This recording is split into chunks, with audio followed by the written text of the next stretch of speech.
Bom dia a todos e a todas. Com muito prazer que a gente dá início à quinta mesa do segundo Pluralidades Poéticas, Poesia e Transformação, cujo título é Literatura e Práticas Sociais. A mesa vai ser mediada pelo Yannis Augusto K., que é pós-graduando pela Unicamp, e a gente recebe hoje 4 comunicações de diferentes instituições.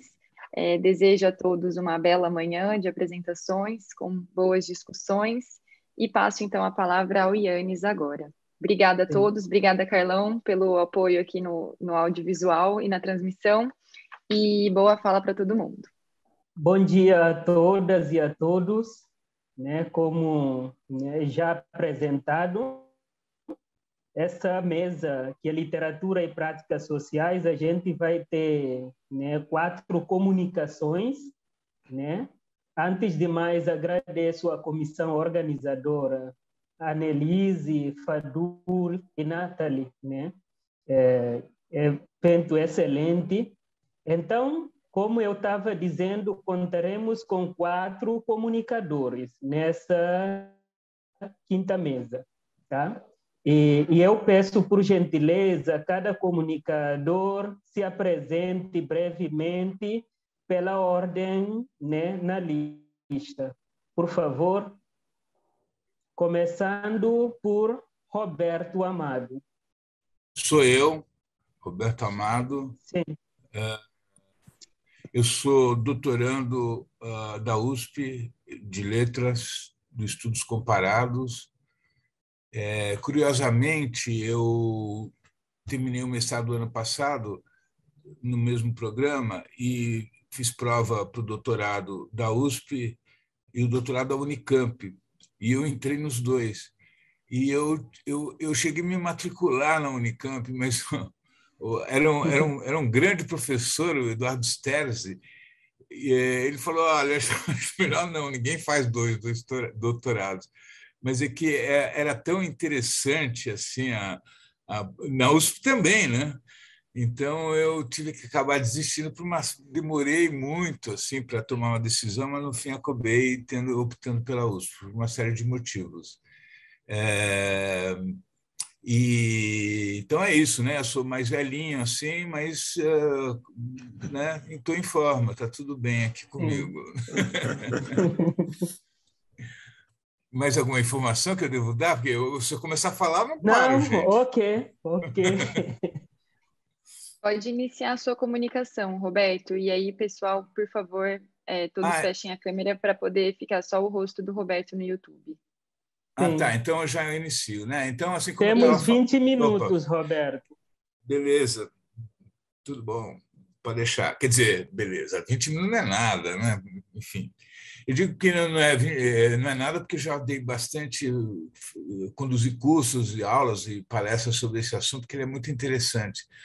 Então, como eu estava falando, eu terminei o mestrado o ano passado, e o mestrado que meu trabalho, minha pesquisa foi baseada nos primeiros anos de Jorge Amado, resgatando os artigos que ele escreveu. Ele foi muito produtivo nessa época, como sempre foi, né? Escreveu mais de 40 obras, mas especificamente ele tinha um trabalho na imprensa, né?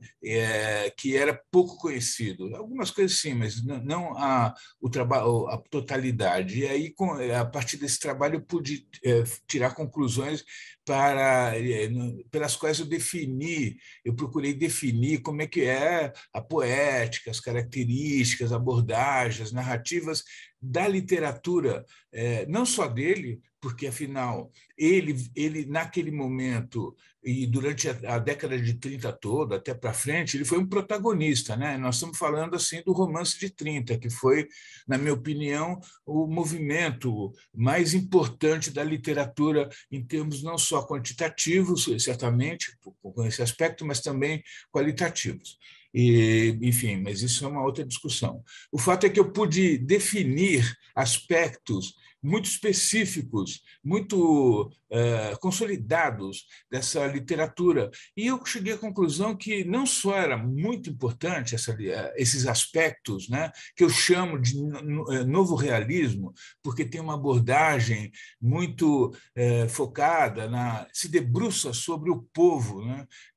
As obras que foram feitas, as intenções, até chamado romance intencional, ela se aproximava do que era uma realidade brasileira e de certa maneira não, né? Quer dizer, denunciava, divulgava essa realidade que, naquela ocasião, provocava muito interesse da população, porque estávamos num momento de descoberta de nós mesmos, de nós brasileiros. Então, o mercado editorial explodiu na voz desses escritores, principalmente os do Norte, né? Eu cito aqui o Graciliano, a Raquel de Queiroz, José Lins do Rego, Amado Fontes, o Jorge Amado, e foram mais de 150 escritores. Claro que houve uma parte deles que não era exatamente, né, eram os intimistas, os psicológicos, tal, que estabeleceram, digamos assim, uma certa polaridade também na literatura. E essa é uma característica dessa época, e há uma polaridade, não é por menos. Estávamos entre guerras, e as questões que estavam surgindo no mundo todo refletiam uma polaridade intensa, tanto é que acabou desembocando na Segunda Guerra Mundial, e isso não é pouco, né? Então, essa compreensão do que foi o romance de 30, do que foi essa voz que surgia nessa época, que transformou completamente a literatura, e isso também não é pouco, me fez pesquisar, mas de onde vem isso? Quer dizer, isso não é uma característica brasileira. E aí eu fui pesquisando, né? Eu, na verdade, assim, apesar de ter entrado tarde na academia, eu sou escritor, né? Aliás, acabei de lançar um livro ontem, e sou meu 6º livro, e era um leitor ávido, mas eu lia por prazer. Só que uma das coisas que eu mais lia na minha juventude era li muita coisa, tá? Mas uma das minhas preferidas era a literatura americana da década de 20, que eram os escritores que todos nós conhecemos e amamos, que é Hemingway, Scott Fitzgerald, Faulkner, e depois veio Steinbeck, o Upton Sinclair, Joe dos Passos, chega, não posso ficar falando meia hora. Mas aí, nessa pesquisa que eu fiz de Jorge Amado, eu percebi também que havia um grande interesse nesses escritores. Mas eu fui elaborando melhor, né? Eu vou tentar aqui rapidamente mostrar como é que minha pesquisa acabou fazendo essa conexão, que é o tema dessa comunicação. A minha pesquisa, então, rapidamente, ela começa em 1906, com o lançamento de um livro chamado The Django. Eu estou simplificando, mas o Django do Upton Sinclair, né? Ele era um daqueles novelistas que eram denominados como praticantes de uma espécie de jornalismo. Isso não é jornalismo, eu rejeito, é literatura, chamada muckraking, que é uma literatura que teve suas conotações pejorativas, mas também tem uma conotação positiva, que é a literatura que explora as temáticas ligadas ao povo. Assim, no caso de Django, ele mostra a realidade dos trabalhadores que trabalhavam numa indústria de enlatamento de carne. Então, reflete toda essas situações de exclusão e de miserabilidade desse povo. Acaba tendo, evidentemente, uma conotação social, né? Ao mesmo tempo, em 1913, ocorre nos Estados Unidos uma exposição chamada The Armory Show. Armory quer dizer armamento, e não tem nada a ver com a exposição. Na verdade, chama assim porque eles alugaram um lugar em Nova York, um salão que era sei lá, do exército americano. E, nesse lugar, eles fizeram a exposição que chocou os Estados Unidos, que criou uma nova compreensão do que era arte, porque eles trouxeram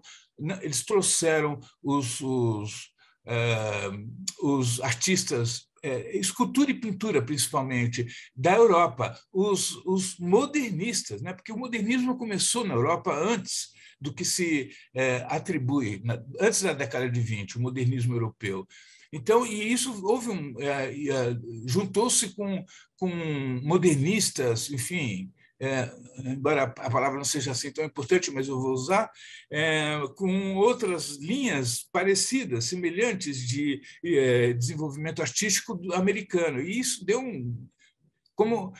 um bafafá, porque até o presidente Theodore Roosevelt, não o outro, o primeiro Roosevelt, que ele era meio cowboy, era um cara meio rústico, assim, né? E ele também se manifestou, isso não é arte e tal, mas, enfim, criou um referencial em 1913. Mas, em 1914, ocorreu a guerra, houve uma interrupção desse desenvolvimento natural, uma guerra muito cruel, muito que marcou muito, né, a Europa, principalmente, mas os Estados Unidos também, mas principalmente na Europa, morreram muitas pessoas e se perdeu um pouco a inocência, porque desde 1870 não havia uma guerra assim tão cruel.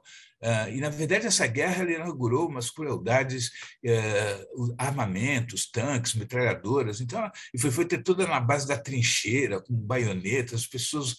Muitas pessoas morreram, muitas pessoas ficaram desfiguradas. Foi muito chocante para a Europa essa guerra, né? Então, todo o processo do armistício também foi muito impactante. No fim, os Estados Unidos entrou no meio, no fim, não, desde o começo.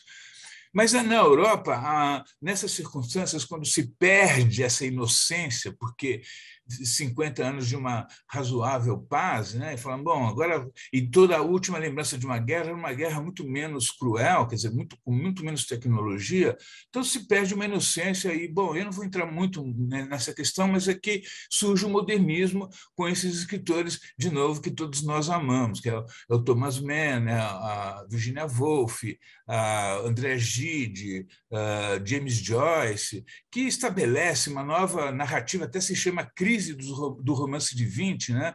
Porque combate combate não, mas dá uma nova cara para a formulação do romance que até então se fazia, né? Com vários aspectos. Eu não vou entrar muito nesse modernismo, senão não falo mais nada.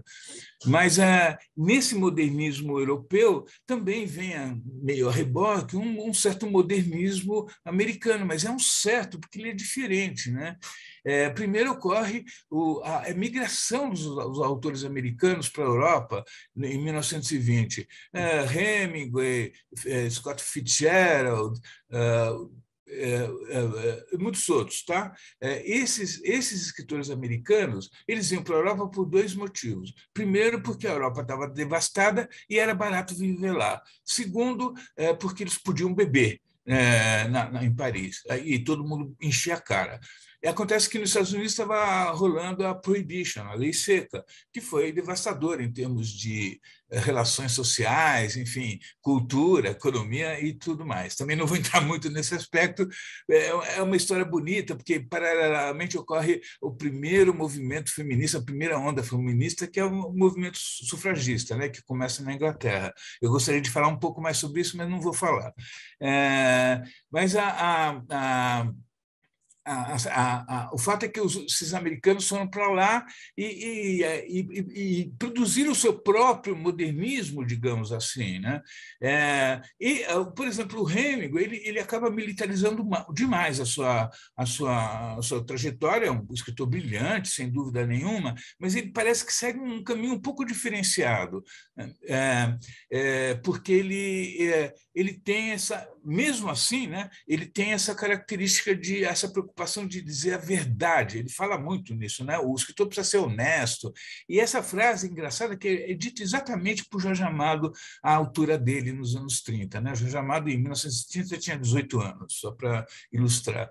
Então essa procura desse novo realismo que não existe na Europa. Na Europa, o modernismo europeu ele é muito mais psicológico, digamos assim, a grosso modo, né? Ele não se debruça sobre o povo, aquele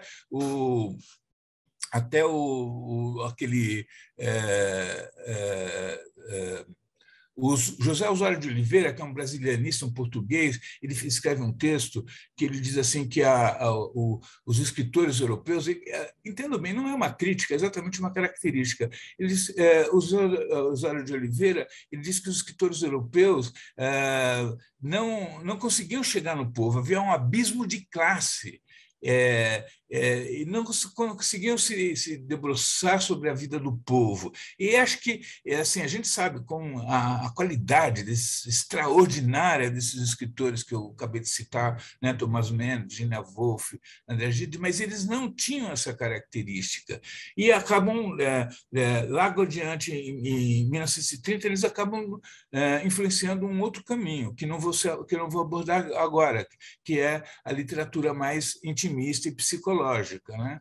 Enquanto isso, surge nos Estados Unidos, os americanos, surge, e eu gostaria de frisar bastante, um certo John dos Passos. O John dos Passos, eu centro muito nele, ele é um americano, e ele teve a característica de conseguir unir as modificações, as transformações operadas pelo modernismo, no sentido de enfrentar as novas linguagens, de produzir, de sugerir, de executar novas linguagens, novas narrativas, novos personagens, ao mesmo tempo pular para as características da década de 30 que eu vou falar logo mais, né? Eu só gostaria de citar assim que eu não gosto de isolar a literatura do resto do que está acontecendo no planeta, né? Em 1920, o que acontecia? Era um fim da guerra. Os Estados Unidos encontrou uma súbita prosperidade graças ao financiamento, enfim, graças a práticas financistas, né? Ou seja, bolsa de valores. Então, houve um certo esplendor, enquanto que a Europa ainda rastejava, principalmente na Alemanha, que sofreu muito para pagar a dívida da guerra, mas estava todo mundo meio devastado na Europa, né? E os Estados Unidos, com essa prosperidade que era artificial, acabou se dando mal, porque em 1929 explode a Bolsa, né? E arrebenta com as economias do país e de quebra do mundo todo, né? Porque teve muitas repercussões. E os Estados Unidos entra na depressão. Aqui no Brasil, só para também não esquecer que nós somos brasileiros e a proposta é fazer essa conexão, a década de 20 foi muito, muito cruel, né? O Arthur Bernardes, que foi o presidente numa boa parte dessa década, ele governa praticamente em estado de sítio. Nós tivemos o modernismo brasileiro que começa em São Paulo, mas, como diz o meu professor, cada país tem o modernismo que merece, né? Então, eu nem vou falar muito desse nosso modernismo, porque ele não se conecta assim dentro do tema que eu proponho. Ele se conecta de muitas formas, mas não dentro do tema que eu proponho. Mas, assim, no Brasil, nós tivemos uma revolução em 1924, aqui na cidade de São Paulo, que é chamada Revolução Esquecida, que ninguém conhece, mas foi uma revolução horrorosa, morreu um monte de gente, o governador se chamava governador, o prefeito, né? Ele teve que sair correndo. Imagine se isso acontecesse hoje em dia, né? Depois a gente teve a Coluna Prestes, a fundação do Partido Comunista, enfim, foi no sentido político, ele se conecta com a Europa de uma maneira diferente, né? Ele está ali sofrendo, aqui no Brasil, sofrendo transformações que vão ser. E aí, Yannis, está tudo bem assim? Quanto tempo já passou? Faltam 5? Eu não consigo enxergar. Faltam ou eu já consumi 5? Falta 5. Falta 5. Bom, então eu Sim. vou dar uma pulada geral, vou entrar em 1930, está falando do João dos Passos. O João dos Passos, ele tem certas características que vão aparecer nos escritores brasileiros. A primeira característica é ele influencia, né? Não é justamente essa palavra, mas a primeira característica é mostrar uma população de excluídos, que até então a literatura não abordava isso. Você vai ver em Thomas Mann os excluídos? Não. Né? Você vai ver em Manhattan Transfer, que que se passa em Manhattan. Manhattan Transfer é uma estação de trem que nem aparece no livro, porque o livro começa. É muito difícil encontrar esse livro, viu? É bem difícil. Aparece com uma balsa chegando, né, pelo rio, tal. E ele mostra não há protagonismo talvez um outro personagem mais importante, mas são mais de 200 personagens, uma narrativa completamente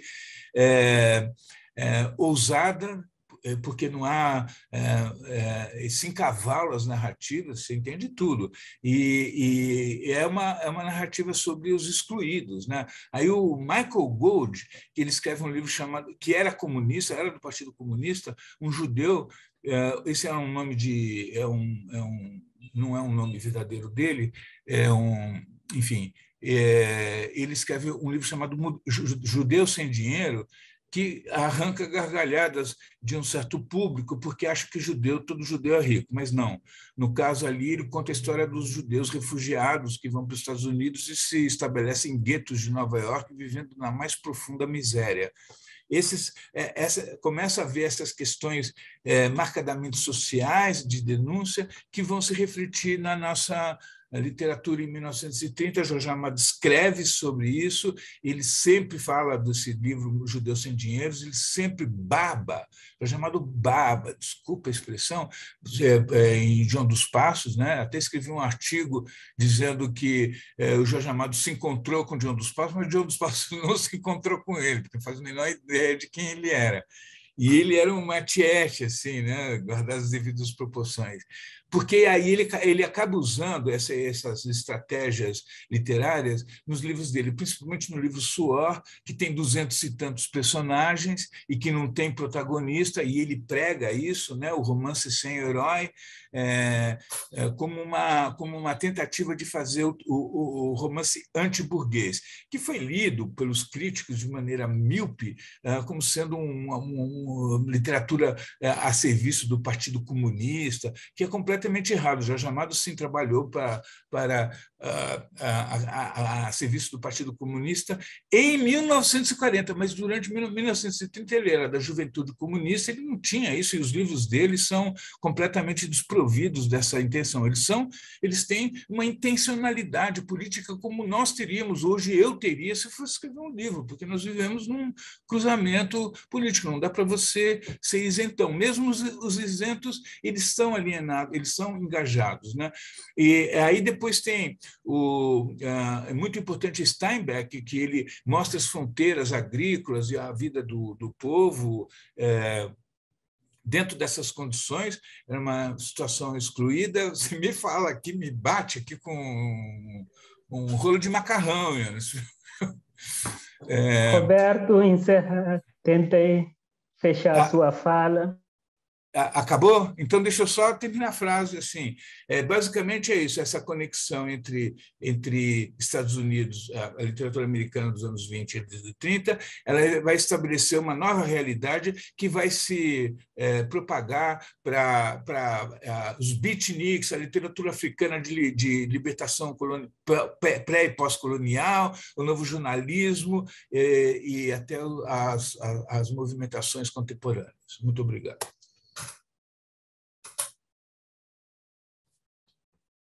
Obrigado, Roberto. Muito obrigado pela apresentação. No final, a gente vai retomar as discussões, né, de acordo com, né, os questionamentos ou comentários que vão sendo feitos aqui. Então, a gente passa para a apresentação da Luciana agora, que é La Mulher Sem Fronteiras, em Glória Anzaldúa, né? Luciana, por favor. Olá, bom dia a todos e todas.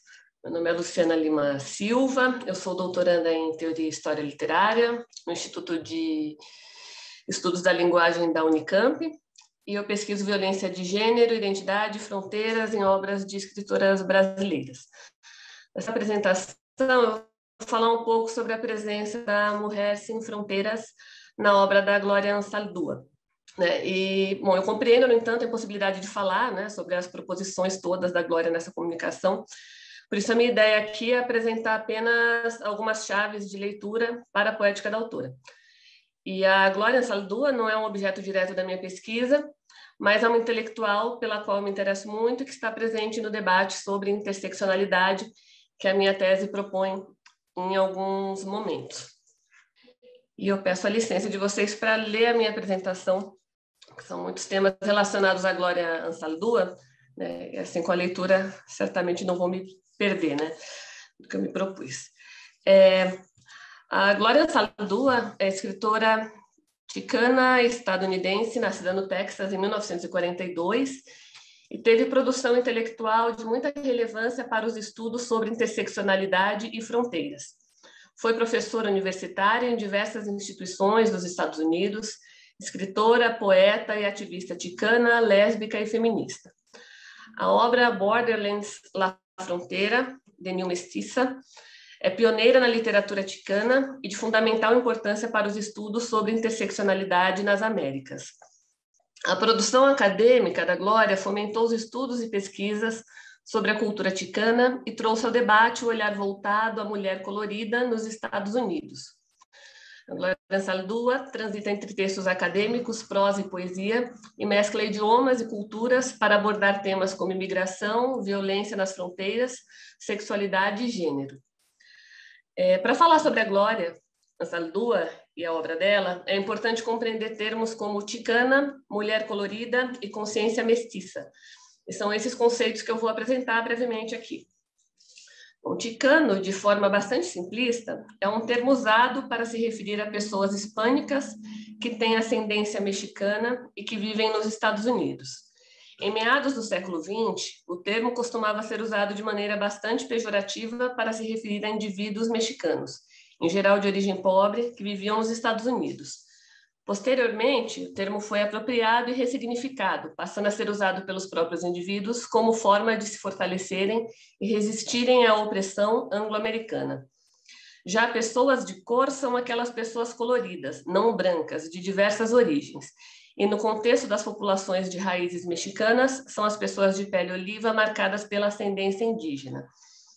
E a consciência mestiça, por sua vez, abrange um conceito amplo na obra de Glória Anzaldúa, que propõe a problematização da ideia de subalternidade que permeia a existência dos indivíduos miscigenados, mexicanos e indígenas, mais especificamente as mulheres.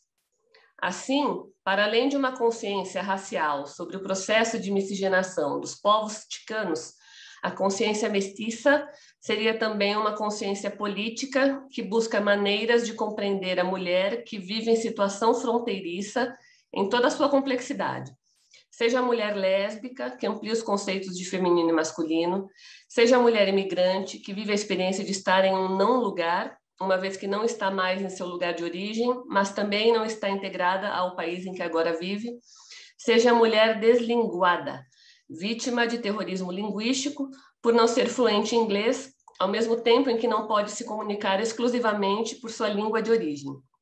Consciência mestiça, portanto, é uma consciência sobre a situação entre fronteiras, as fronteiras as mais diversas, vivida pelas mulheres imigrantes, como propõe a autora. A consciência mestiça, no caso de Glória Anzaldúa, se revela tanto por meio de sua experiência de mulher lésbica, como pela condição de mulher colorida de origem mexicana e pobre.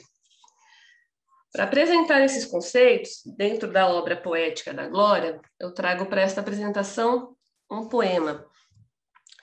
E aí eu trouxe o poema aqui na forma original dele, né, para vocês terem uma ideia aí das variações linguísticas, né, de como essa questão da fronteira fica evidente já nas escolhas idiomáticas aqui da Glória Ansaldúa, mas paralelamente eu vou fazer a leitura da tradução desse poema. Uma tradução que eu fiz, que foi publicada recentemente na revista Nota do Tradutor. Só um minutinho. Aqui. Viver nas fronteiras significa que tu não és nem hispana, índia, negra, espanhola, ni gabacha. Eres mestiça, mulata, meia raça, apanhada no fogo cruzado entre campos, carregando todas as 5 raças nas costas, sem saber para que lado ir, de qual correr. Viver nas fronteiras significa saber que a Índia, em ti, traída há 500 anos, não fala mais contigo, que as mexicanas te chamam de rajetas, que negar a ângulo dentro de ti é tão ruim quanto negar a indígena ou a negra. Quando vives em la fronteira, as pessoas passam por ti, o vento rouba tua voz. Tu és burra, boi, bode emissário, precursora de uma nova raça, meio a meio, mulher e homem sequer, um novo gênero. Viver nas fronteiras significa colocar chile na sopa de beterraba, comer tortilhas de trigo integral, falar Tex-Mex com sotaque do Brooklyn, ser parada pela migra nos postos de controle fronteiriço. Viver nas fronteiras significa lutar muito para resistir ao elixir de ouro acenando de dentro da garrafa, ao coice da arma, a corda esmagando o vazio de tua garganta. Nas fronteiras, tu és o campo de batalha, onde os inimigos são parentes entre si. Tu estás em casa, uma estranha. As disputas fronteiriças foram resolvidas. Uma rajada de balas estilhaçou a trégua. Tu estás ferida, perdida na ação, morta, revidando. Viver nas fronteiras significa que o moinho com os dentes brancos de navalha quer retalhar tua pele vermelha oliva, esmagar a semente, teu coração, te socar, te apertar, te esticar, como um pão branco, mas morto. Para sobreviver nas fronteiras, tu deves viver sem fronteiras, ser uma encruzilhada.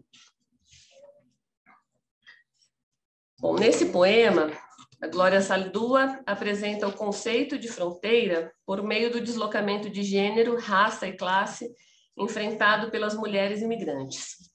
O poema ressalta a impossibilidade de a mulher originária de um país em desenvolvimento se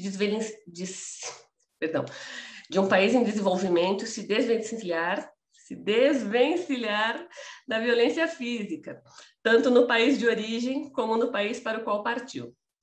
Assim, a mulher de países pobres estaria sempre em fogo cruzado, ora tentando fugir da violência e da pobreza, ora vivenciando a violência que o estereótipo que recai sobre si atrai. Glória também marca sua posição de mulher fronteiriça, na encruzilhada, ao elaborar o poema em espanhol e inglês, e ao conclamar-se como precursora de uma nova raça, um novo gênero, não só como forma de atribuir um sentido de lugar ao não lugar ocupado por sua condição fronteiriça, mas também como forma de atribuir um gênero à condição de não gênero a que ela é condicionada como mulher lésbica. La Mujer Sin Fronteiras, portanto, na poética e nos debates propostos por Glória Ansaldúa, seria a mulher que questiona o conceito de fronteira em diferentes campos para além do geográfico, especificamente nas intersecções de raça, classe e gênero, e que compreende politicamente o que está em jogo em sua condição fronteiriça. É a mulher que, para sobreviver, luta para ser reconhecida como indivíduo com toda a sua complexidade. E era isso que eu gostaria de compartilhar com vocês. Eu agradeço a atenção. Obrigado, Luciana, pela apresentação. A gente vai deixar debate para o final. Agora, seguindo a sequência, né, teremos a apresentação do Reinaldo Tomé Paulino. tema a valorização sociocultural do negro em obras canonizadas. Reinaldo, por favor.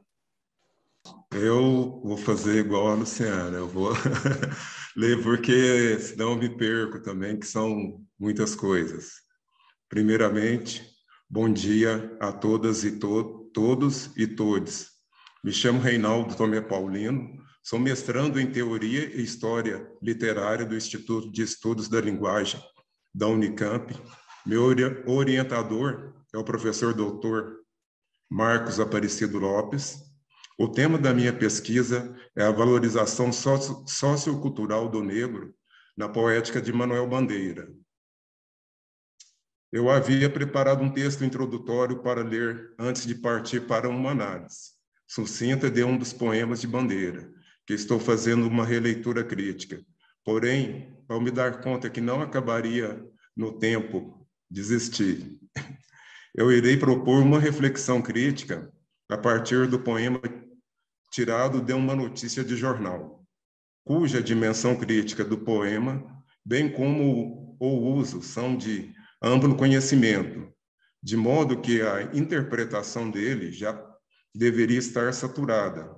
Porém, o reducionismo, a fragmentação e até mesmo a indiferença, juntos, não permitiram que esse pequeno e singelo poema fosse desvencilhado à contenda. O que não quer dizer que eu pretenda fazer isso agora, mas sim mostrar como um poema imortalizado mostra a necessidade de vários saberes culturais que transcendem a nossa cultura social e racial, como bem os tinha Manuel Bandeira. Eu vou colocar o poema para ler, só um momento, por favor. Esse é o poema, chama Poema tirado de uma notícia de jornal.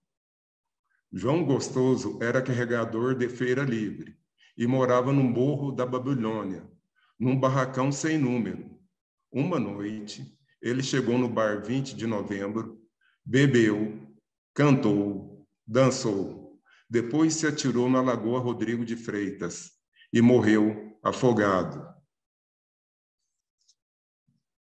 Bom, lido o poema, passo agora para uma citação de Arrigoti Júnior, em sua obra Humilde, Paixão e Morte, a poesia de Manuel Bandeira, segunda edição, São Paulo, Companhia das Letras, 2003. Antes, destaco que a citação que apresentarei é muito pequena do dinamismo enciclopédico, extenso, rico e valoroso do estudo feito por Arrigoti sobre o poemeto, que, por sua vez, é histórica, filosófica e literária, porém, carece de uma perspectiva de multiplicidade cultural e étnica. Para esse fim, trabalharei com apenas 4 aspectos contidos em 2 parágrafos das 30 páginas dedicadas ao poema pelo crítico.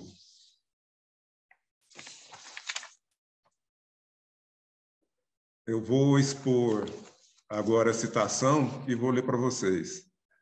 Ela é muito extensa, como eu falei, o estudo, tem muitas coisas nele, ele faz toda uma reconstituição que vai desde a pré-história literária até chegar a esse momento sobre a questão do que ele acredita que o Manuel Bandeira colocou nesse poema. E é muito rico, extenso, eu acredito que muitos de nós aqui que estão me ouvindo e assistindo já devem, em algum momento, ter trabalhado ou lido alguma coisa a respeito ou inspirado nesse estudo do Arrigoti.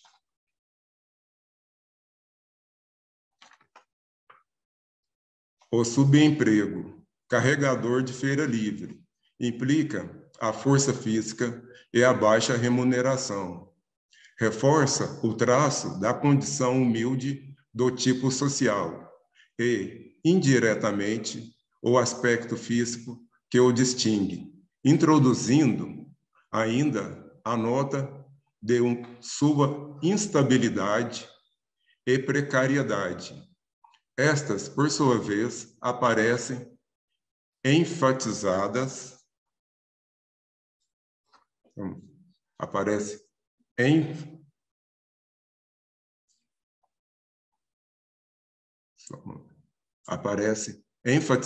pelo local de moradia, que é uma favela carioca, Morro da Babilônia, e uma habitação tosca, provisória, imprecisa, barracão sem número. A falta de número parece frisada pelo contraste com o nome do bar, que vem a seguir, 20 de novembro, em que a data sugere uma falsa precisão. Na verdade, todo esse processo de caracterização está marcado por uma ambiguidade contraditória. Os traços singularizadores e localistas que determinam o malandro carioca em seu espaço característico são, ao mesmo tempo, fatores de indeterminação genérica e abstratizante do tipo social, não deixando espaço para a diversidade individual. Ao que chega ao bar e se entrega à diversão, João Gostoso parece estar cumprindo o eu que estava predeterminado em seu nome e modo de ser, como um indivíduo que deixa atrás de si toda diversidade para ir de encontro à universidade de seu destino, a morte. Um homem despido de tudo que vai irrevogavelmente rumo à catástrofe, que o aguarda em sua estranheza inesperada, como a diversidade máxima para alguém que caminha para o oposto. A exaltação vital da festa. Bom, eu acredito que talvez a intenção descrita ficasse menos ambígua se fosse minimamente substituída esse final por exaltação derradeira da vida. Mas o que eu tenho a colocar sobre isso, muito mais fica a reflexão após esta leitura, a cargo de cada um que nos assiste. Como eu disse, é impossível fazer uma análise fidedigna de Bandeira e João Gostoso em 20 minutos. Os únicos comentários que faço é destacar de forma direta os elementos trabalhados por Arrigoti no fragmento.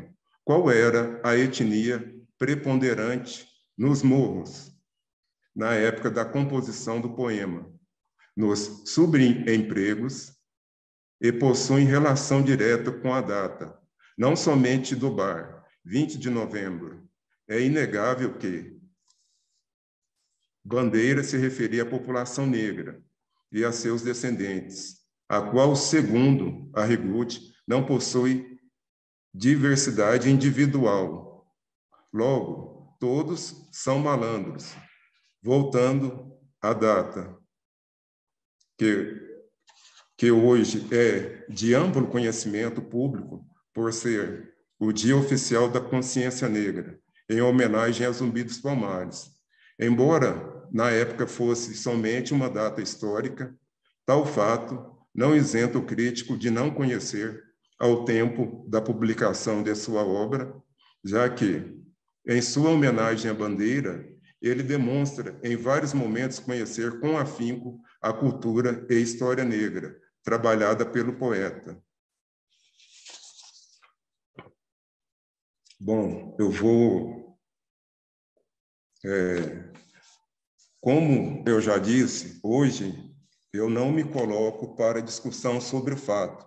O que eu expus foi uma reflexão em que tem que se transformar em ação para que o nosso cânone não permaneça na ambiguidade contraditória, mesmo que na minha sincera convicção eu acredite que foi um erro não proposital de Arrigoti, o qual qualquer um de nós estamos sujeitos a cometer, fica o alerta. No mais, advirto que o problema é que Arrigoti, por ser merecidamente icônico, parece estar isento a críticas e revisões. E não só ele. Digo isso porque, mesmo não vivendo cotidianamente no meio crítico e acadêmico ligado às letras, mas nas pesquisas que fiz sobre o poema, somente achei outros estudiosos que corroboram com ele. O que demonstra que a academia precisa se abrir para a nossa diversidade étnica, cultural, não só a negra, mas em geral. E por pontos de vista diferentes, além de um já constituído historicamente, que eu acho que só com a diversidade a gente vai conseguir. Bom, como eu disse, eu não tenho a intenção de me estender muito, né? Mas deixar isso claro. Aí eu não sei se mais para frente vai ter alguma coisa, talvez a gente possa conversar alguma coisa a respeito, mas a minha intenção é causar muito mais a reflexão do que propriamente uma aprofundação, aprofundar no tema, de forma que não vou conseguir terminar, ou deixar claro, ou vou ficar mais polêmico, dado a necessidade que a gente tem de trazer isso para a nossa realidade acadêmica, que vai se refletir na nossa realidade social do dia a dia. Muito obrigado. Obrigado, Reinaldo, Paulino, pela apresentação. Deixaremos debate para o final. Agora vamos voltar para Amanda. Na verdade, Amanda, desculpas, a sequência, né, era com você, né, eu pulei. E agora Amanda vai apresentar sobre a escrevivência afrofeminina de Conceição Evaristo em Vozes Mulheres. Por favor, Amanda. Como ela não está, a gente vai, né, caminhar para os debates, questionamentos. Eu estou olhando o chat aqui, não sei se alguém tem algum comentário, né, ou questionamento para os debatidores, né, os apresentadores. Então, como vamos aguardar esses questionamentos, né, que vão surgir a partir do chat, aqui eu vou colocar, né, algumas questões para, né, os trabalhos apresentados aqui. Primeiro, direciono, né, questão ou comentário para o Roberto Amado, né, que trabalhou essa questão da conexão da literatura americana e brasileira, né, que essa conexão também vai refletir, né, na constituição do cânone, entre aspas, das literaturas africanas colonial ou pós-colonial. Eu gostaria, né, Roberto, que o senhor comentasse um pouco sobre essa conexão, porque isso me interessa bastante, né? Do que eu sei da literatura africana, dessa influência, entre aspas, sempre se falava a partir do Brasil ou Portugal.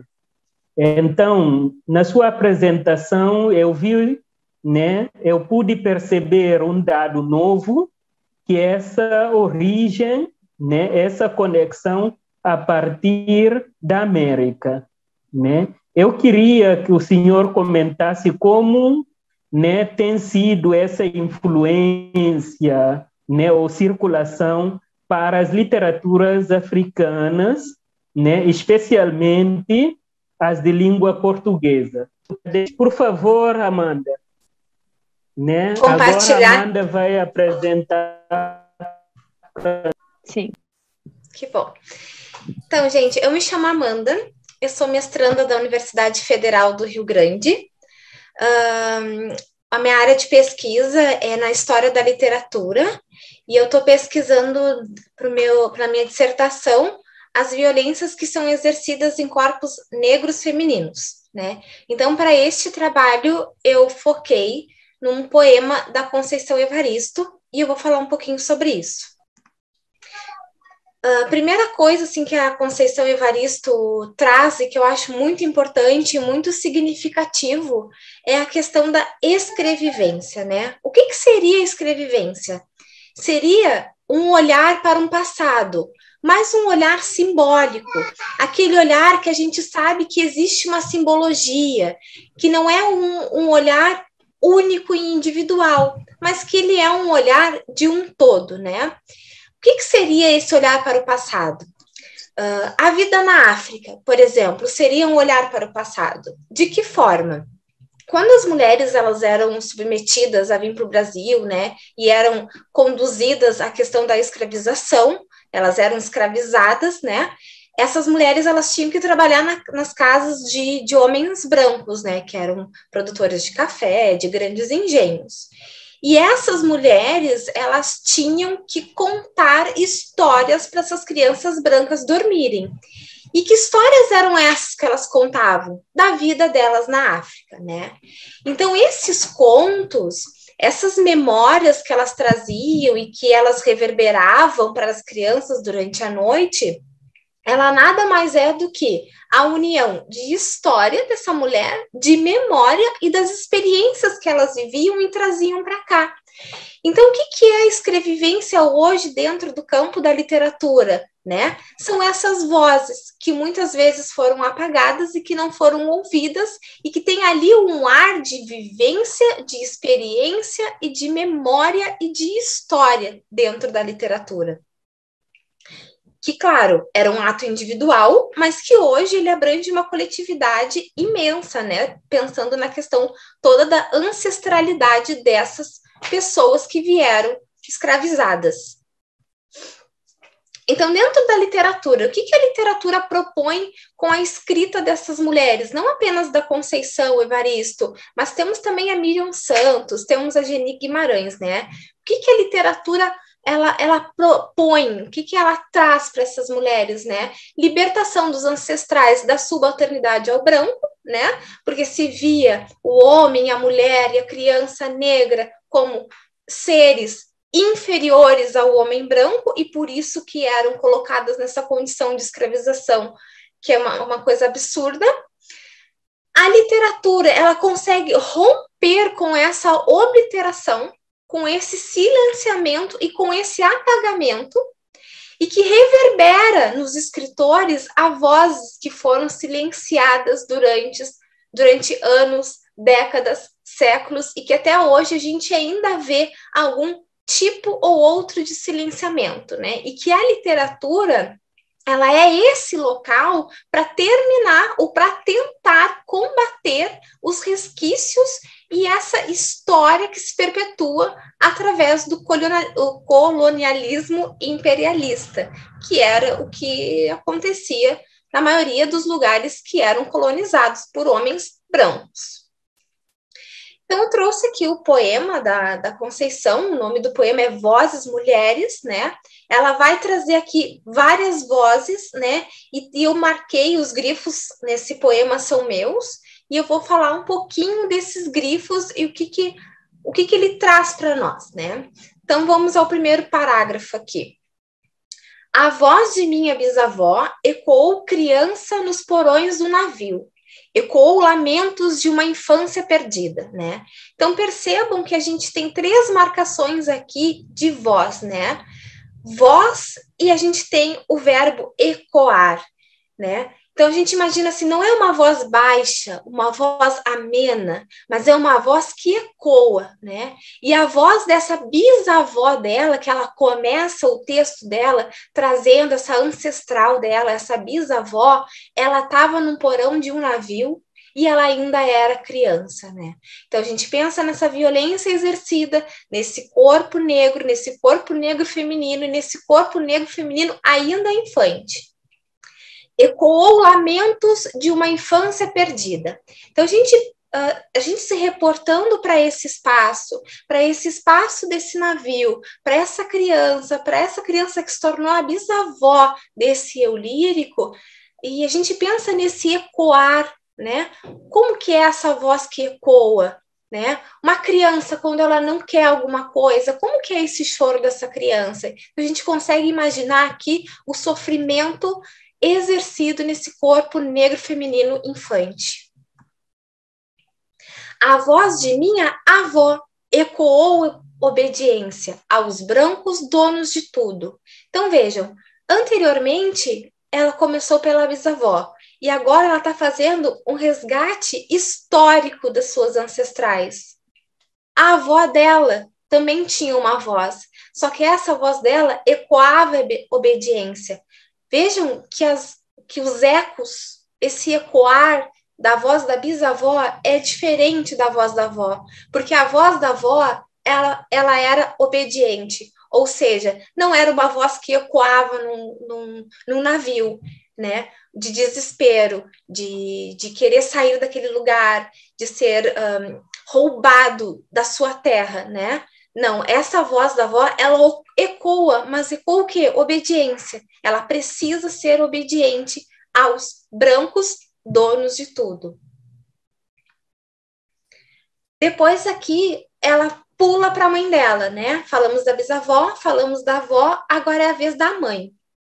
A voz de minha mãe ecoou baixinho revolta no fundo das cozinhas alheias, debaixo das trouxas roupagens sujas dos brancos, pelo caminho empoeirado rumo à favela. Essa mãe também tem voz. Ela ecoa, mas de forma muito branda e muito baixa, que é diferente daquela criança, que é diferente daquela mãe, da avó, né? A avó dela, a voz era nula, digamos assim, né? Ecoava obediência. Quando a gente tem que obedecer, a gente se fecha, a gente se cala. Então, a avó dela era uma pessoa calada. A mãe dela, de uma certa forma, já se revoltava com aquela condição, com a condição de sempre ser a pessoa subalterna ao branco, né? Já a avó dela não tinha essa possibilidade de revolta, né? Ela tinha aquele lugar, aquele espaço dado, então ela tinha que ser obediente, ela não tinha outro caminho a não ser esse. Já a mãe não. A mãe aqui, ela trabalha na casa do branco, mas ela já tem a casa dela. Lá na avó dela, a gente não tem isso, a gente não tem essa menção de que ela tem um espaço que é dela, um espaço em que ela vai depois de um trabalho, né? Trabalho muito, muito entre aspas, da avózinha dela. Mas a mãe dela é uma pessoa que ainda trabalha, né, nesses subempregos, né, de empregada doméstica, e aí inclusive, ela elenca, né, as coisas em que a mãe fazia. Lavar roupas sujas e ela fala do caminho empoeirado rumo à favela. Então, percebam a questão deixada aqui sobre quem faz o quê e por que quem faz o quê, né? Quem é que suja as roupas? Quem é que deixa o caminho empoeirado? Como que é esse caminho até a sua casa? Que espaço é esse que está sendo mencionado aqui, né? Então, percebam que aqui as vozes, elas vão se modificando com o tempo. Aí chegamos na voz dela, desse eu lírico que diz: a minha voz ainda ecoa versos perplexos com rimas de sangue e fome. Então, aqui na voz dela, ela se coloca aqui como uma poeta. Eu vejo isso porque Anteriormente, ela não falou em versos, ela não falou em nada que remetesse à poesia. E aqui, neste momento, nós temos aqui uma pessoa se colocando, uma pessoa se identificando, que a gente tem uma identidade fortemente marcada, né? Então, como é que é essa voz ainda? Essa voz ainda ecoa versos perplexos com rimas. E como que são essas rimas? De sangue e de fome, né? Porque lá na bisavó dela, quando essa criança veio nesse porão, a gente sabe, devido à história, devido às condições em que as pessoas eram escravizadas, que as pessoas apanhavam quando elas não faziam determinada coisa que o homem branco e dono solicitava. Então, as pessoas eram... elas apanhavam, né? Agora me fugiu a palavra, mas enfim, sangue. Esse sangue diz isso, né? As pessoas davam sangue pelas outras sem que fosse a vontade delas, né? E de fome. Claro, porque se ganhava um salário mísero, ou quando ganhava, ou trabalhava para comer e comia o mínimo, então a fome estava sempre presente, né? Então, ela coloca bem marcado aqui quais são os problemas que essa geração toda trouxe ainda hoje para a voz dela. A voz de minha filha recolhe todas as nossas vozes. Ah, mais uma coisa. O ecoar aqui dela é diferente, né?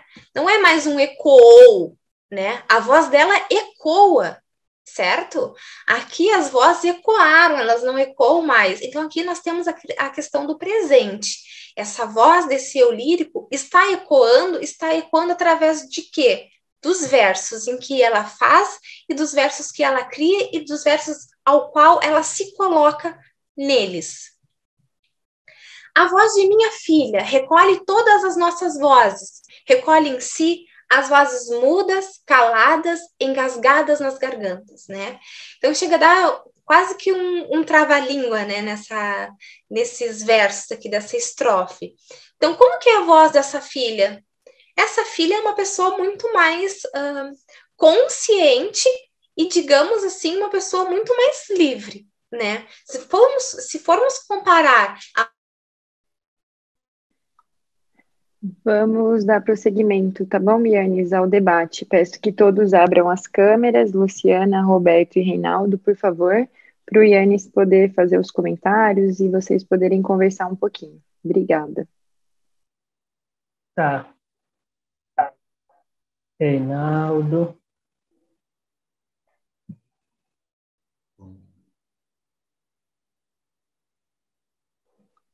Pode iniciar o debate, Yanis, para continuar onde você parou na pergunta do debate com o Roberto.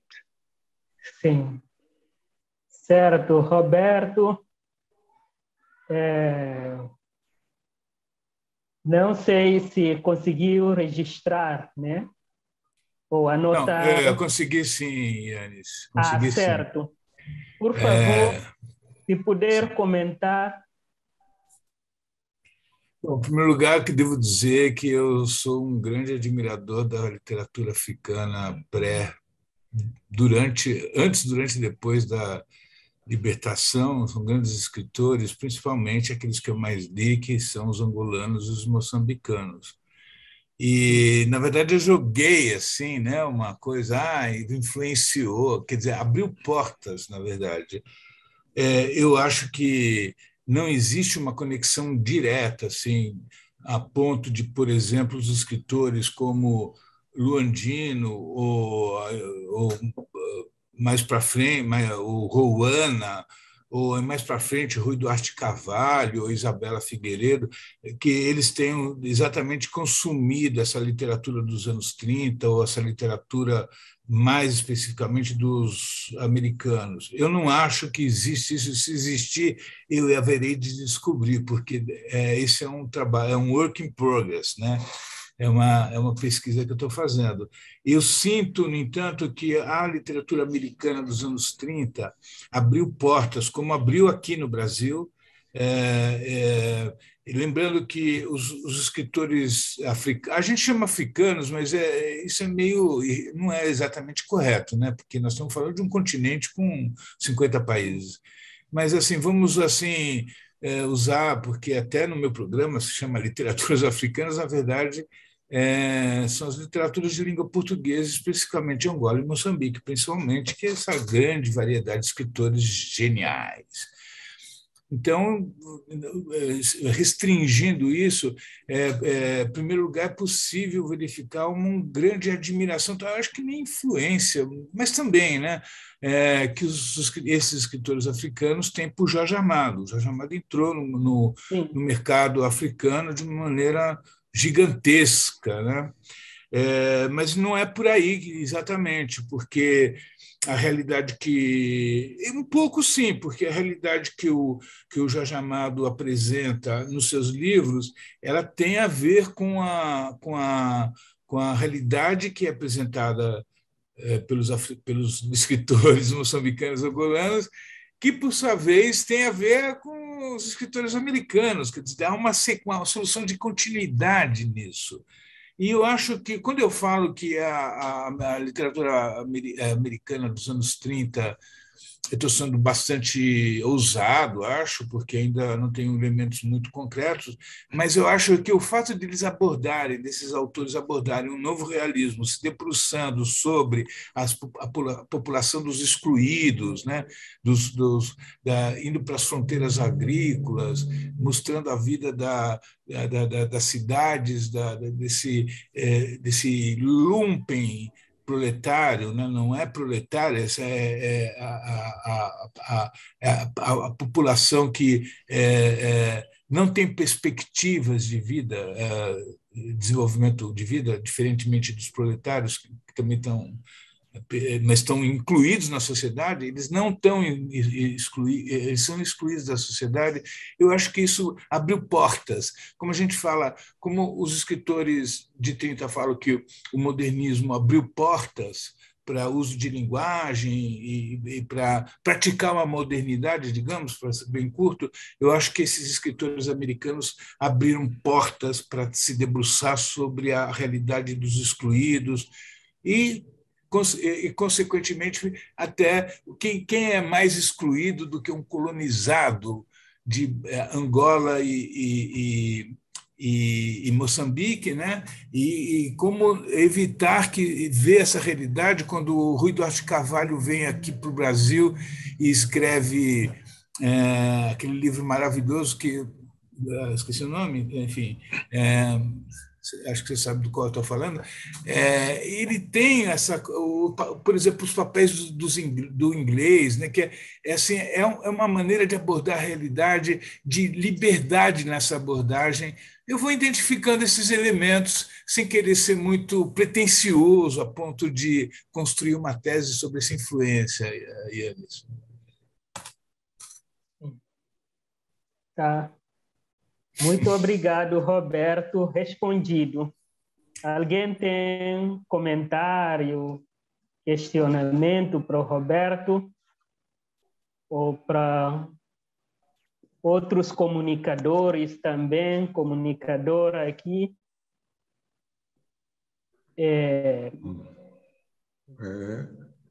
Posso falar? Sim, pode.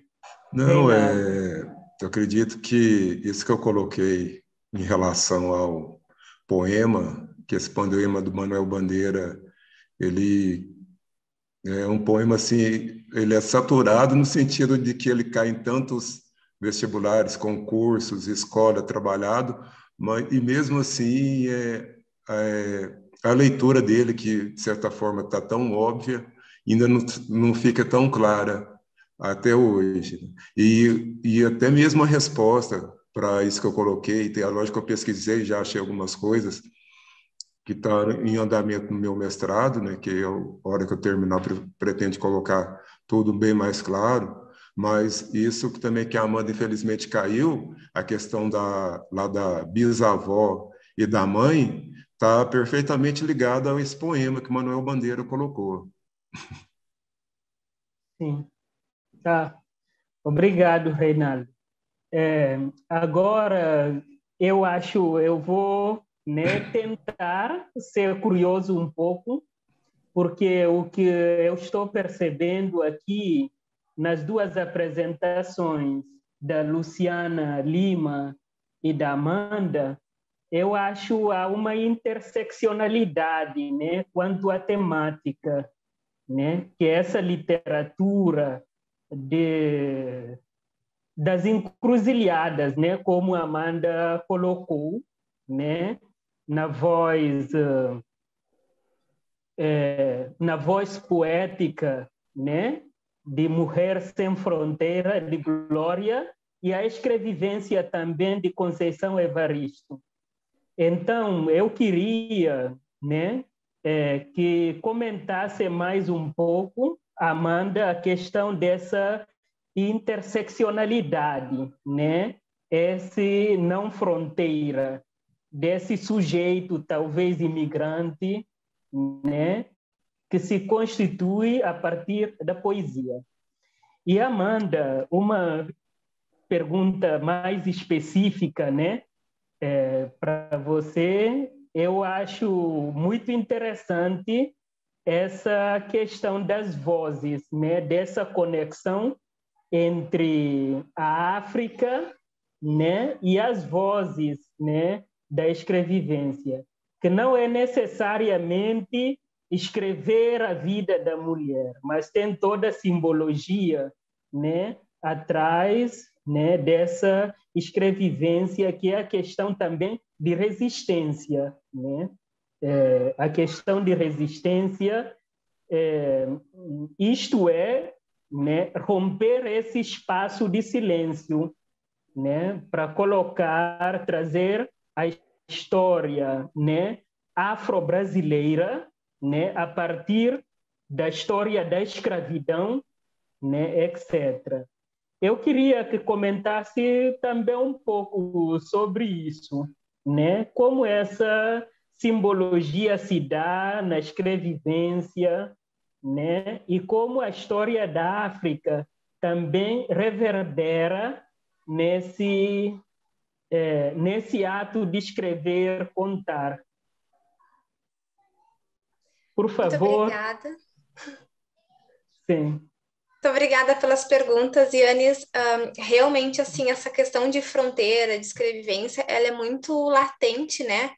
E está muito presente na literatura. Amanda, se quiser concluir a sua fala, porque perdeu a conexão, já pode emendar, por favor.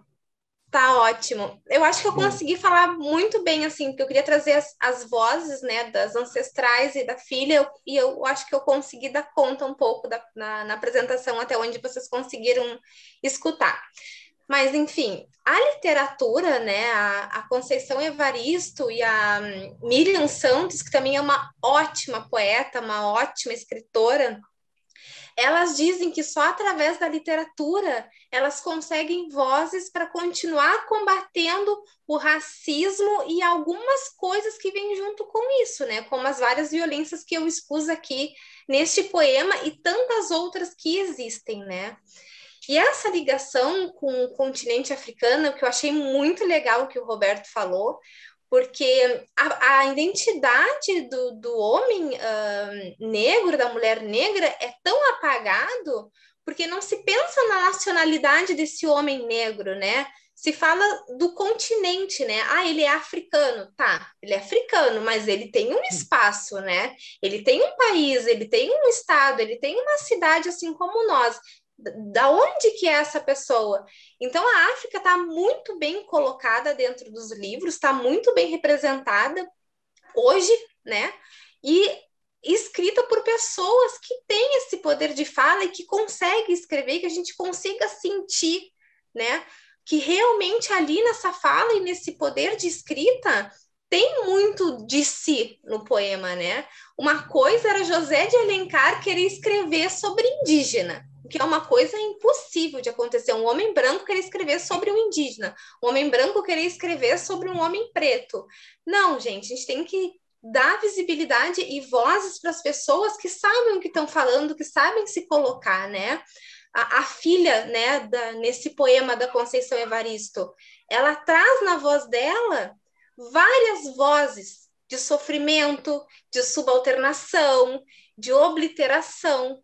Então tá tudo contido dentro dessas obras de forma muito contundente, sem que a gente ou outras pessoas elas possam questionar aquela fala, aquele poder de colocação, aquele se sentir colocado. E a literatura ela vem para ajudar fortemente nessa questão de poder combater certas, como é que eu posso dizer, para combater a subalternação, né? Não existe inferioridade, né? Todos somos, de certa forma, iguais, digamos assim, né? Ou deveríamos ter os mesmos direitos. Para não dizer que somos iguais, vamos dizer que a gente deveria ter os mesmos direitos.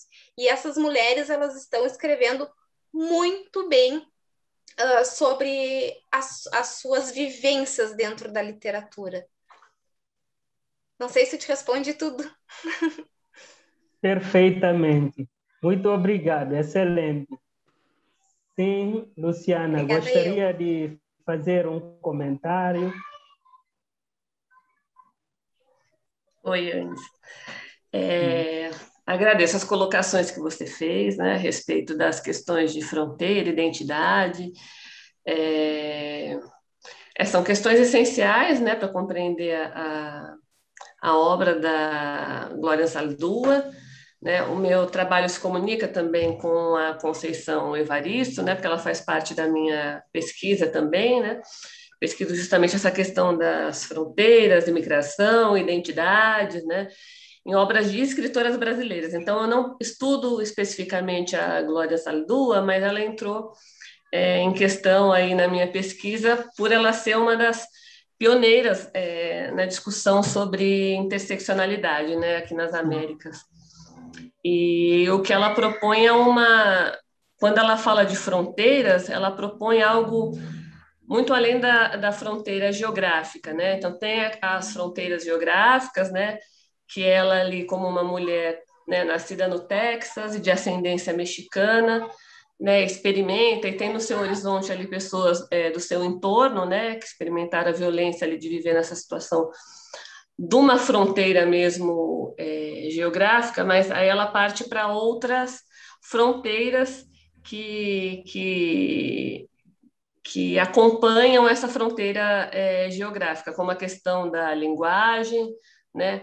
Então, você tem um falante de espanhol que vai para uma outra cultura, que não aceita aquele falante, que discrimina muito aquele falante, que exige que aquela pessoa se torne um falante fluente no inglês, né? Na verdade, isso que a Glória Anzaldúa chama de terrorismo linguístico, né?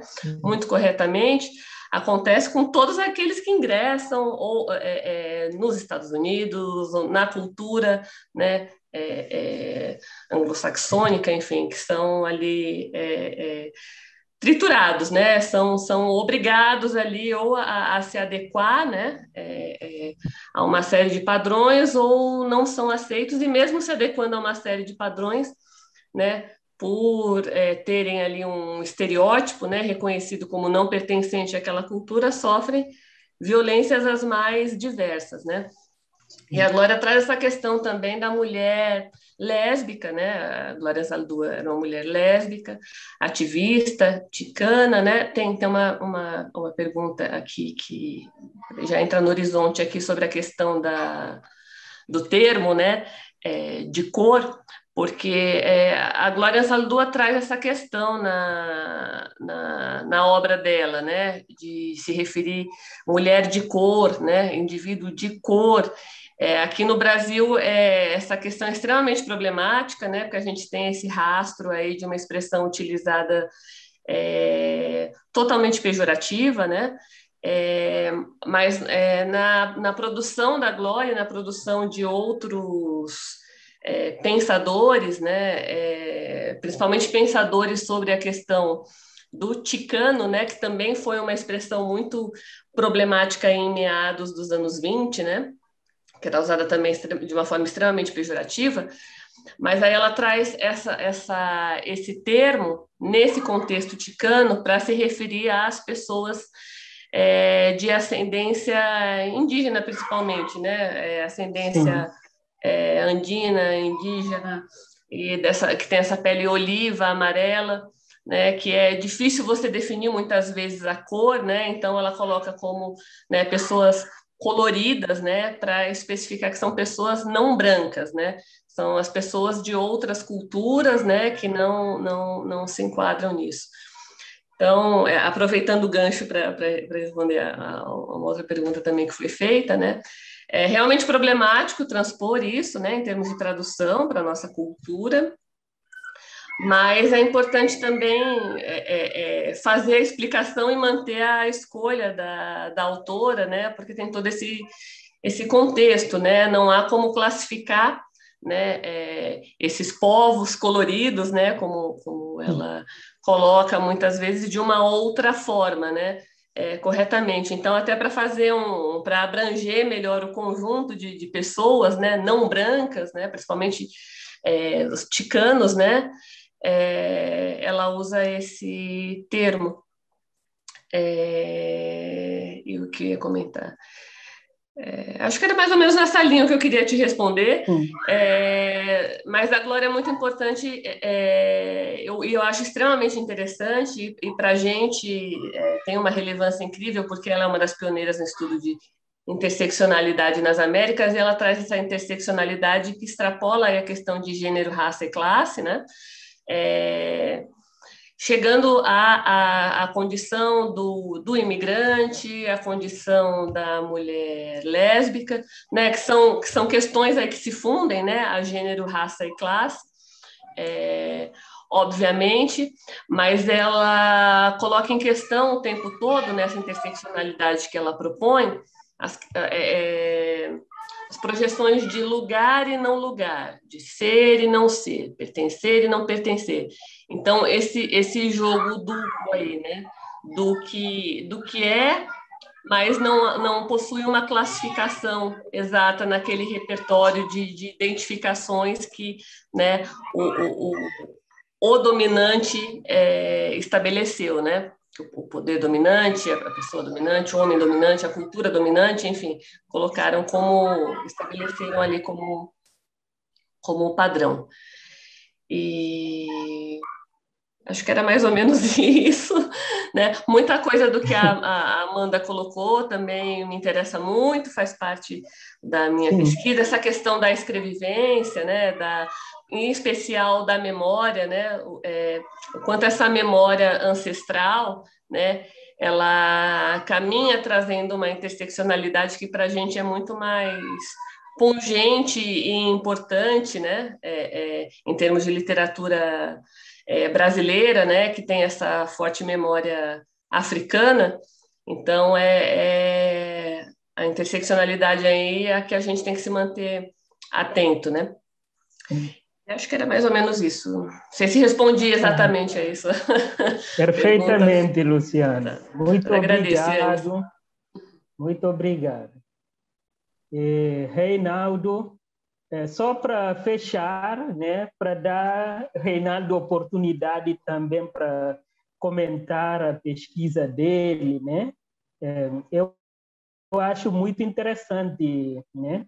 Esse poema que trouxe, né, tirado de uma notícia de jornal, né, sobre a questão do reducionismo, né, na crítica literária, né? Isso criticando diretamente o autor, nem sei o autor não, o crítico. O crítico, não é o desculpa, autor, é o crítico. Não ao crítico, mas a toda uma categoria canonizada, né, de pessoas que antes dele e depois dele se penduraram nas costas do Arrigoti e permanece até hoje.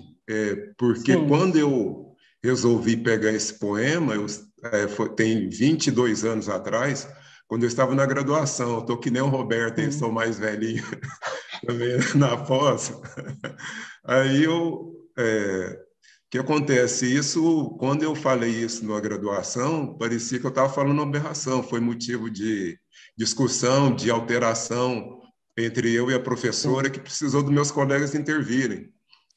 Não que de maldade. Depois que nós terminou a aula, que nós sentamos juntos, fomos conversar, ela me falou assim, nossa, eu nunca imaginei essa leitura que você fez, porque eu sempre trabalhei com o que Arrigoti pregava. Sim, E sim. depois dele, eu também li, que é a base, li e reli mais de 3 vezes a tese também, de outro professor também mais atual, já aqui do século XXI, também que tem um grande respaldo acadêmico, também também professor em uma das nossas grandes universidades brasileiras, que ele simplesmente assina embaixo. Então, assim, do que faz, assim, que assim, ele continua, né, assim, corroborando com o que está apregoado, como se isso fosse, como diz, Maktub, não está escrito, não pode mexer.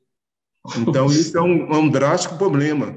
Agora que a gente está entrando, que nem a pesquisa da Luciana, da Amanda e de várias outras pessoas, dos indígenas, estão entrando na faculdade, colocando a sua voz, mas também não precisa ser automaticamente, que nem a Amanda falou assim, um negro falando de negro, um branco falando de branco, uma lésbica falando de lésbica. Quer dizer, a questão de eu me abrir, ser receptivo ao outro, à diversidade, faz com que eu também consiga compreender e ter uma empatia. É lógico que, assim, se você quer aprofundar em cada coisa, um eu lírico negro se difere de um eu lírico branco.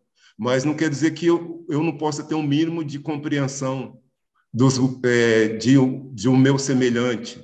Assim como que eu acredito que foi o caso do Manuel Bandeira. Quer dizer assim, ele conviveu com negro, conviveu nos morros, um monte de coisa, conviveu com pobre, morou em morro. Então, ele tinha, assim, não tinha a vivência de um negro, não tinha a vivência de um favelado como duro, mas ele tinha essa realidade na vida dele. Então, isso sensibilizou ele de tal forma que ele não se sentiu indiferente. Esse é o problema nosso. Sim, verdade, Reinaldo. Eu, Muito eu, eu, eu, obrigado. fui, eu fui citado pelo meu querido Reinaldo. Sim, Eu queria fazer uma partezinha, mas não relacionada com a minha idade nem a sua, meu caro.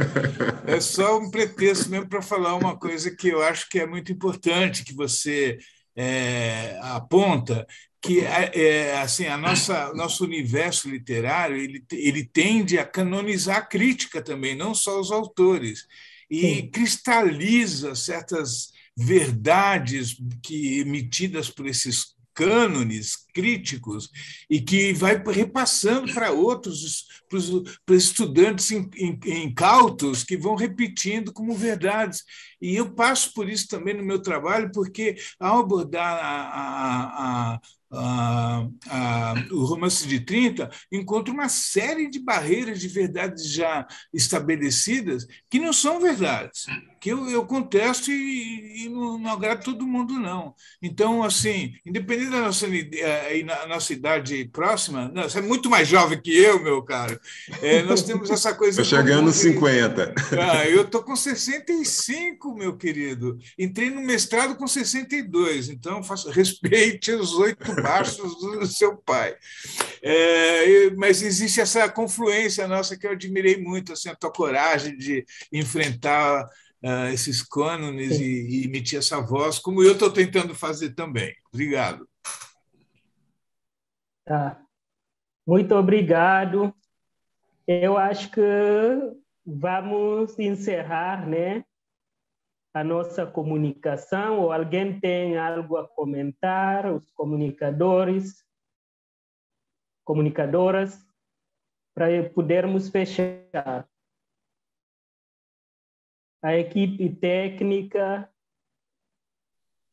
muito obrigado, excelentes pesquisas, né? Eu acho muito interessante os trabalhos, né, se dialogam, né? Eu consegui aprender muitas coisas aqui nessa mesa e alguns comentários também no chat revela isso, né? Excelente proposta de pesquisa. Obrigado. Vamos aguardar a equipe técnica para encerrar, né? Obrigada, Yannis. Obrigada, pessoal. Esse direto. Talvez a gente pode ficar, né? Sair, né, direto e fazer alguns comentários, caso acharem necessário. Bom, Ana, eu estou por aqui, pessoal. Vocês querem que eu encerre a transmissão ao vivo?